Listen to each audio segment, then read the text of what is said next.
Subscribe কৰক অসম জিকে চেনেলটো আৰু বেল আইকনটো ক্লিক কৰক নতুন নতুন এডুকেশ্যনাল ভিডিঅ' আৰু জব নটিফিকেশ্যন পাবলৈ।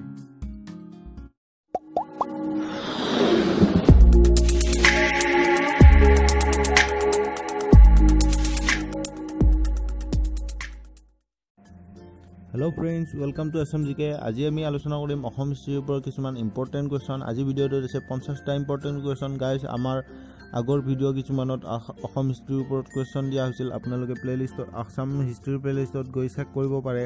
তাতে আপোনালোকে সকলোবোৰ কুৱেশ্যন এনচাৰ পাই যাব। আৰু আপোনালোকে যদি চেনেলটো ছাবস্ক্ৰাইব কৰা নাই অতি সোনকালে ছাবস্ক্ৰাইব কৰি ল'ব। আহকচোন আজিৰ ভিডিঅ'টো ষ্টাৰ্ট কৰোঁ। প্ৰথম কুৱেশ্যনটো হ'ব, ইয়াণ্ডাবু সন্ধি কেতিয়া হৈছিল? 1826 চনত।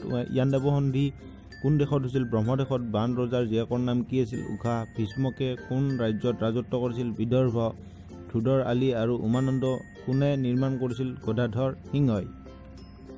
গাইজ, আপোনালোকে যদি আগৰ ভিডিঅ'বিলাক চোৱা নাই আপোনালোকে অসম হিষ্ট্ৰীৰ প্লেলিষ্টত যাই চাই ল'ব। তাত আপোনালোকে সকলোবোৰ অসম হিষ্ট্ৰীৰ ওপৰত কুৱেশ্যন পাই যাব।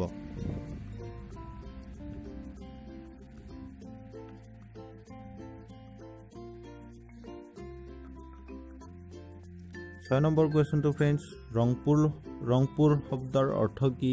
আনন্দ নগৰী। ইটাখুলিৰ ৰণ কেতিয়া হৈছিল? 1682 চনত। শৰাইঘাটৰ ৰণত মোগলৰ সেনাপতি কোন আছিল? ৰামসিংহ। অসমীয়াৰ সেনাপতি আছিল লাচিত বৰফুকন, মোগলৰ আছিল ৰামসিংহ। তাৰিখী আছাম বা ফটিয়াহ ই ইব্ৰিয়া গ্ৰন্থৰ ৰচক কোন? চিহাবুদ্দিন তালিচ।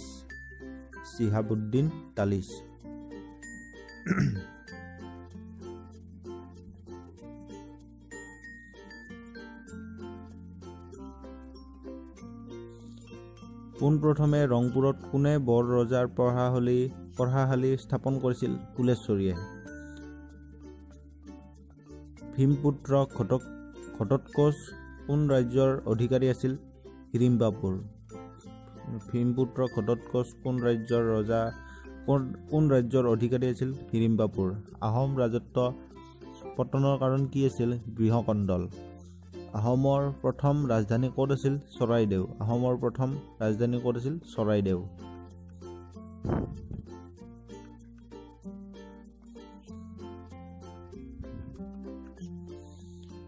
শেষ আহোম স্বৰ্গদেউ কোন আছিল? পুৰন্দৰ সিংহ।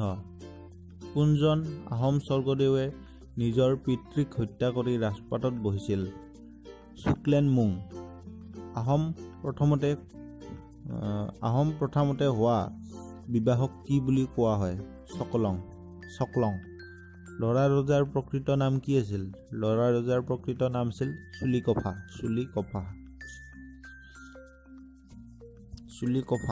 ল'ৰা ৰজাৰ প্ৰকৃত নাম কি আছিল? চুলিকফা।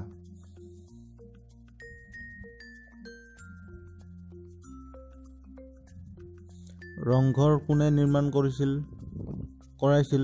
প্ৰমত্ত সিংহই। শিৱদৌল কোনে নিৰ্মাণ কৰাইছিল? শিৱসিংহই। চকৰি ফেটি বুৰঞ্জী কোনে ৰচনা কৰিছিল? নুমলী বৰগোহাঁইয়ে। দিহিঙীয়া ৰজাৰ প্ৰকৃত নাম কি আছিল? চুহুংমুং। খৰা ৰজা কোন আছিল? খৰা ৰজা আছিল চুখ্ৰাংফা।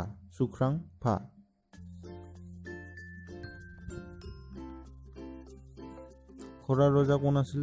চুখ্ৰাংফা।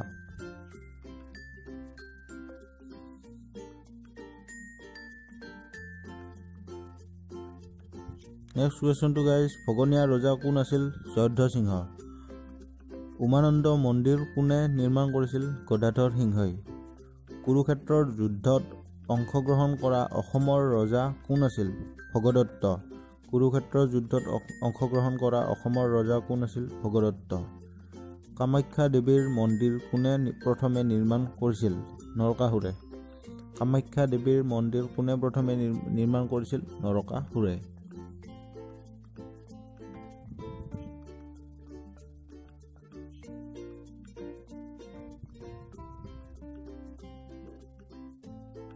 সাতাইশ নম্বৰ কুৱেশ্যনটো ফ্ৰেণ্ডছ, কোন আহোম ৰজাক ইংৰাজে বন্দী কৰি ৰাখিছিল? পুৰন্দৰ সিংহক। লতা কটা ৰণ কাৰ দিনত হৈছিল? ফ্ৰেণ্ডছ? সেইটো হ'ব ৰাজেশ্বৰ সিংহ। বদন চন্দ্ৰ বৰফুকনক কোনে হত্যা কৰিছিল? বদন চন্দ্ৰ বৰফুকনক হত্যা কৰিছিল ৰূপসিংহ সুবেদাৰে। নিধানপুৰৰ তাম্ৰলিপি ক'ত উদ্ধাৰ হৈছিল? চিলেটত। নিধানপুৰৰ তাম্ৰলিপি ক'ত উদ্ধাৰ হৈছিল? চিলেটত। নেক্সট কুৱেশ্যনটো গাইজ, কানাই বৰশী শিলালিপি ক'ত উদ্ধাৰ হৈছিল? উত্তৰ গুৱাহাটীত। দ্য কম্প্ৰিহেনচিভ হিষ্ট্ৰী অফ আছামৰ লিখক কোন আছিল? H.K. বৰপূজাৰী। ৰত্নাৱলীৰ ৰচক কোন আছিল? শ্ৰী হৰ্ষ। কাৰ দিনত হাজোত হয়গ্ৰীৱ মাধৱ মন্দিৰ নিৰ্মাণ কৰা হৈছিল? ৰঘুদেৱৰ দিনত। কাৰ দিনত হাজোত হয়গ্ৰীৱ মাধৱ মন্দিৰ নিৰ্মাণ কৰা হৈছিল? ৰঘুদেৱৰ।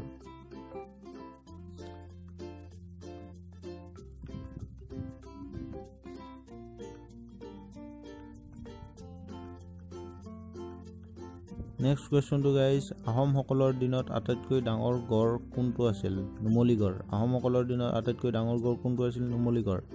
পাঁচপীৰ দৰগাহ ক'ত অৱস্থিত? ধুবুৰীত। পাঁচপীৰ দৰগাহ ক'ত অৱস্থিত? ধুবুৰী।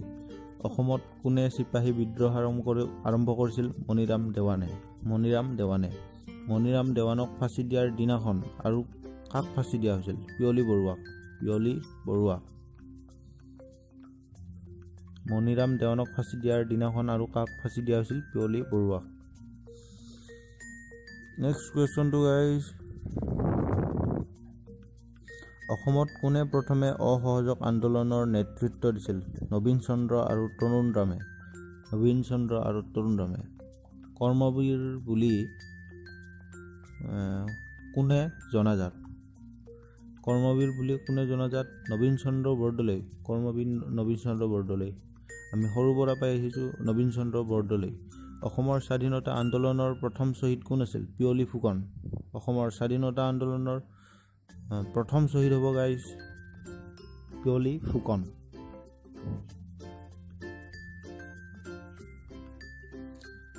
নেক্সট কুৱেশ্যনটো গাইজ, অসমত কেতিয়া বঙালী ভাষাৰ প্ৰচলন হৈছিল? 1830 চনত। অসমত কেতিয়া বঙালী ভাষাৰ প্ৰচলন হৈছিল? 1830 চনত। অসমত কেতিয়া কৃষক বিদ্ৰোহ হৈছিল? 1861 চনত। অসমত কেতিয়া কৃষক বিদ্ৰোহ হৈছিল? 1861 চনত। পথৰুঘাটৰ ৰণ কেতিয়া হৈছিল? 1894 চনত। 1894 চনত পথৰুঘাটৰ ৰণ হৈছিল। কুশল কোঁৱৰক কেতিয়া ফাঁচি দিয়া হৈছিল? 1943 চনত। কুশল কোঁৱৰক কেতিয়া ফাঁচি দিয়া হৈছিল? 1943 চনত।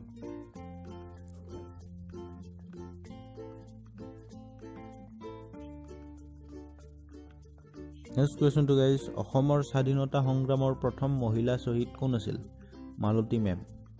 অসমৰ স্বাধীনতা সংগ্ৰামৰ প্ৰথম মহিলা শ্বহীদ কোন আছিল? মালতী মেম। বংগৰ পৰা কেতিয়া অসম পৃথক হৈছিল? গাইজ 1874 চনত। বংগৰ পৰা কেতিয়া অসম পৃথক হৈছিল? 1874 চনত। শ্বিলঙত অসমৰ ৰাজধানী কেতিয়া স্থাপন কৰা হৈছিল? 1864 চনত।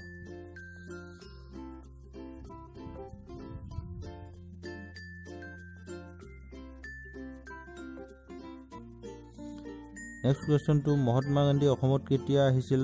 1921 চনত। অসমৰ ছাত্ৰ সমাজক সংগঠিতকৰণত কোনে নেতৃত্ব প্ৰদান কৰিছিল? দেশপ্ৰাণ চন্দ্ৰনাথ শৰ্মা। চ' গাইজ, আজিৰ ভিডিঅ'টোত আছিল 50টা অসম হিষ্ট্ৰীৰ ওপৰত ইম্পৰ্টেণ্ট কুৱেশ্যন। গাইজ, এনেধৰণৰ কুৱেশ্যনে অসমৰ ষ্টেট লেভেল এক্সামত এনেধৰণৰে অসম হিষ্ট্ৰীৰ ওপৰত কুৱেশ্যন আহি থাকে। এনেধৰণৰ কুৱেশ্যনে ৰিপিটেড হৈ থাকে। চ' গাইজ, আপোনালোকে যদি আগৰ ভিডিঅ'বিলাক চোৱা নাই, অতি সোনকালে প্লে'লিষ্টত গৈ চাই ল'ব। অসম হিষ্ট্ৰীৰ প্লে'লিষ্টত আপোনালোকে সকলোবোৰ ভিডিঅ' পাই যাব। আৰু গাইজ, এনেধৰণৰ ভিডিঅ' পাই থাকিবৰ বাবে আপোনালোকে যদি চেনেলটো ছাবস্ক্ৰাইব কৰে আৰু ভিডিঅ'টো কেনে হৈছে সেইটো মতামত জনাবলৈ নাপাহৰিব। আৰু যদি ভাল হৈছে লাইক দিব আৰু আপোনালোকৰ বন্ধুবিলাকৰ মাজত ভিডিঅ'টো যাতে শ্বেয়াৰ কৰে। চ' গাইজ, আজিৰ ভিডিঅ'টো আছিল 50টা জিকে অসম হিষ্ট্ৰীৰ ওপৰত ইম্পৰ্টেণ্ট কুৱেশ্যন।